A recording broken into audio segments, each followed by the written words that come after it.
आज हम अपने चैनल पर एक ऐसे शख्स को बुलाया है और जैसा कि आप हमारे बैकग्राउंड में देख सकते हैं कि बिल्कुल ही सड़कें नज़र आ रही है। ये NH 57 है, लेकिन हम ऐसे लोगों से परिचय करवा रहे हैं जो यही NH 57 के किनारे रहते हैं, लेकिन एक छोटी सी सुदूर इलाके में रह करके उन्होंने वो मुकाम हासिल किया है और उनके अंदर जो सेवा की भावना है वो एक ऐसी भावना है जो आप उनके बारे में जानेंगे तो आपके भी रोंगटे खड़े हो जाएंगे। ऐसा मैं क्यों कह रहा हूँ कि जब भी कोई मुसीबत में होता है तो कोई होते हैं ऐसे जो मतलब के लिए उनका साथ देते हैं, लेकिन निस्वार्थ भाव से जुड़ते हैं उन परिवारों से जो हमेशा ही जिनके अंदर एक ललक होती है कि हम उन परिवार को मदद करें जो हमेशा से लोगों से वंचित है, योजनाओं से वंचित है और उनके कार्यशैली को वो लोग देखते हैं और सलाम करते हैं कि ये उस क्षेत्र में पहुंचते हैं जहां किसी भी तरह की आपदा आ जाती है, चाहे वो बाढ़ हो या आगजनी हो या किसी भी तरह की घटना दुर्घटना हो या मौसम को लेकर के ठंड का मौसम हो, ठिठुरते हुए ठंड में वो पहुंच जाते हैं और उनके लिए उनका मसीहा बनकर खड़ा रहते हैं। जी हाँ, नमस्कार, आप देख रहे हैं MK न्यूज़ इंडिया और मैं हूँ आपके साथ इमरान खान। आज हम बात कर रहे हैं संजय कुमार मेहता का, जो सुपौल जिला के झिल्ला डुमरी पंचायत में सरायगढ़ भपटियाही प्रखंड के झिल्ला डुमरी पंचायत में उनका जन्म होता है। कम उम्र में ही उनके अंदर सेवा की भावना जगती है और वो लोगों का मदद करने के लिए निकल पड़ते हैं। तो चलिए हम बात करते हैं संजय कुमार मेहता से, उनका क्या योजना है, उनका क्या एम है, उनका क्या फ्यूचर है और वो क्या भविष्य में बेहतर करने के लिए जा रहे हैं और आखिर उनके अंदर जो ये सेवा भावना जगी तो किस तरह से जगी। हमारे साथ है संजय मेहता जी। संजय कुमार मेहता जी, आपका बहुत बहुत स्वागत है MK न्यूज़ इंडिया में।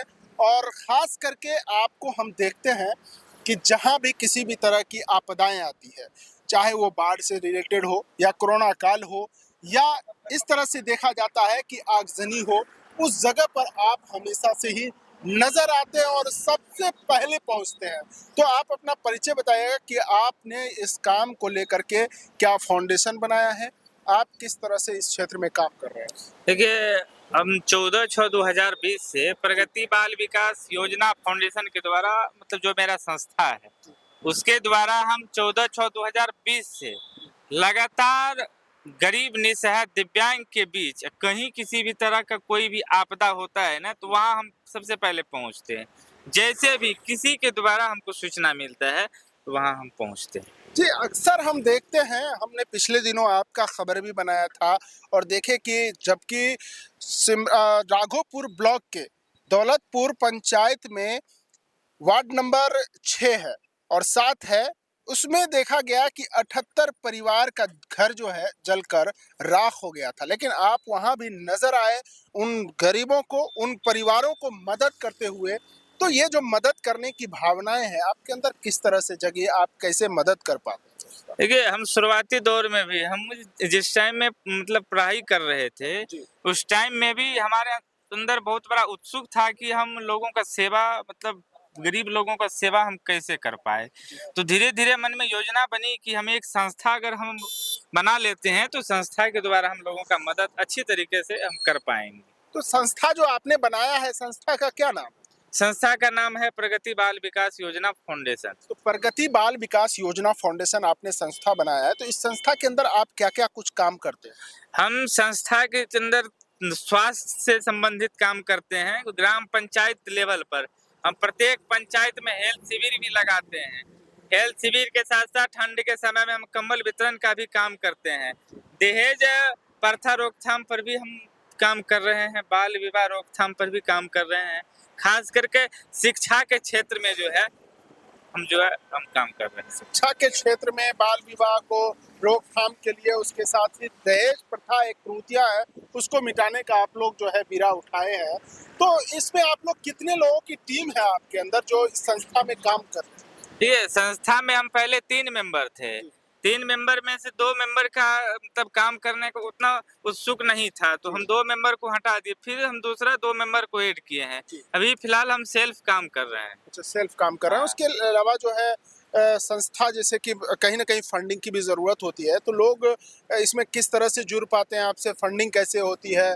आखिर मदद जो लोगों को कर पाते हैं भारी मात्रा में, जैसा कि हमने दौलतपुर में भी देखा है आपको मदद करते हुए, ठंड में भी हमने कंबल वितरण करते हुए देखा है, स्वास्थ्य शिविर लगा करके आप काम कर रहे हैं।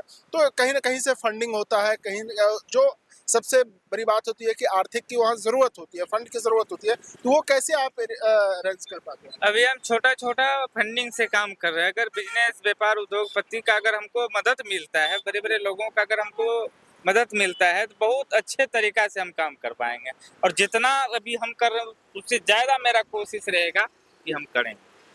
तो इस तरह से पॉपुलैरिटी आप पा रहे हैं, आप कम उम्र में ही आप जो है इतना बेहतर काम कर रहे हैं, क्या भविष्य में चुनाव वगैरह लड़ने की भी बात नहीं सर, हम राजनीतिक से बहुत दूर हैं और पॉलिटिक्स के बारे में हम नहीं सोच रहे हैं। हम सोच रहे हैं कि हमारे समाज में जो गरीब तबके के लोग हैं, उसका मदद हमसे कैसे हो पाए। और किसी भी जगह हम कहीं अगर पहुँचते हैं, तो हम अगर नीचे तबके के लोग को देखते हैं, तो हमसे रहा नहीं जाता। हमसे जो मदद हो पाता है ज़्यादा से ज़्यादा हम वहाँ करते हैं। सेवा भावना जो आपके अंदर जगी, वो आप किससे प्रेरित हुए? आप कैसे आपके अंदर प्रेरणा है? सर हम मतलब आपको हम पहले भी मतलब बताए थे कि पढ़ाई के समय से भी, मतलब पढ़ाई के समय में ही हमको अंदर से बहुत बड़ा उत्सुक था कि हम समाज का सेवा हम कैसे करें। अगर कोई आपको फंड करना चाहे, फंडिंग करना चाहे, कैसे करते हैं? अगर हमको कोई संस्था को कोई अगर डोनेट या दान देने के लिए चाहे, तो संस्था का अकाउंट नंबर है, संस्था का खाता है, तो संस्था के खाता में भी मतलब जो है डोनेट कर सकता है। लोगों को करना चाहिए, लोगों को डोनेट करना चाहिए। उससे क्या होगा ना कि हमारे संस्था से ज़्यादा लोगों को जो है वो मदद जो है मिल पाएगा। चलिए, बहुत-बहुत शुक्रिया। तो ये थे संजय कुमार मेहता, जो सरायगढ़ भपटियाही के झिल्ला डुमरी पंचायत है, इसी पंचायत से बिलोंग करते हैं और इस छोटे से इलाके से रह करके इनके अंदर जो सेवा की भावना है, इनके पढ़ाई के समय से ही इनके अंदर जगा। तो इस तरह की भावनाएं सबको आनी चाहिए और ख़ास करके जब कोई मुसीबत में हो, तो उनकी मदद करनी चाहिए। तो इसी तरह से संजय कुमार मेहता से लोगों को सीख लेनी चाहिए और जो भी हो अपने स्तर से जितना भी बस में होता है यथासंभव उनको मदद करनी चाहिए और अपने से जो नीचे तबके के लोग हैं, जो पिछड़े वर्ग के लोग हैं, उनको भी आगे लाने के लिए मदद करनी चाहिए। तो इस तरह का संस्था है प्रगति बाल विकास योजना फाउंडेशन, जो गरीबी क्षेत्र में जो काम करती है, उसके अलावा जो एजुकेशन को लेकर के शिक्षा के क्षेत्र में काम कर रही है, उसके साथ ही जो क्रूतियां हैं, दहेज प्रथा, समाज में बुराइयां फैली हुई है, उस पर भी रोकथाम किस तरह से हो, इनके टीम काम करती है। इसके अलावा संजय कुमार मेहता उन सभी जगह जहां भी आपदाएं आती है, वहां पर वो एक मसीहा बन करके खड़ा होते हैं और संस्था के द्वारा उनका हर संभव मदद करते हैं। तो आपको कैसा लगा यह स्टोरी और इसके बारे में क्या कुछ जानकारी आपको जो दी गई है, कैसा लगा और इस तरह से लोग सेवा की भावनाएं से जुड़ते हैं, तो इस तरह की पहल कैसी लगी आपको? आप हमें भी ज़रूर कमेंट बॉक्स में बताएं।